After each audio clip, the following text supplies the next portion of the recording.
ഉച്ചയ്ക്ക് എന്താ കറി എന്ന് ആലോചിക്കുമ്പോൾ കുറച്ച് കൊഞ്ചിരുന്നു. പിന്നെ വേറൊന്നും നോക്കി. ഉലുവ പെരിഞ്ചീരക എണ്ണയിലിട്ട് പൊട്ടിച്ചു.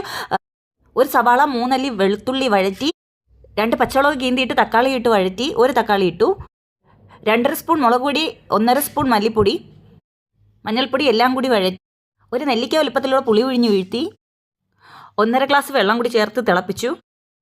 പിന്നെ കഴുകി വൃത്തിയാക്കി വെച്ചിരുന്ന കൊഞ്ചിനെ അതിലോട്ടിട്ടു. നല്ല തിളച്ച് വന്ന ശേഷം കേട്ടോ, അരപ്പൊക്കെ നല്ല തിളച്ച് വന്ന ശേഷം അതിനകത്തോട്ടിട്ടു. നല്ല കൊഞ്ചായിരുന്നു കേട്ടോ, നല്ല ഫ്രഷ് കൊഞ്ച്. അത് തിളയ്ക്കുമ്പോഴത്തേക്കും ഒരു അരമുറി തേങ്ങ തിരുവി മിക്സിയുടെ ജാറിലിട്ട് അടിച്ചു. അതിനെ ഒന്ന് അരിപ്പ വെച്ച് പുഴിഞ്ഞ് അതിൻ്റെ തേങ്ങാപ്പാലെടുത്തു. ഫസ്റ്റ് പാൽ മാത്രം കട്ടിപ്പാലെടുത്തു.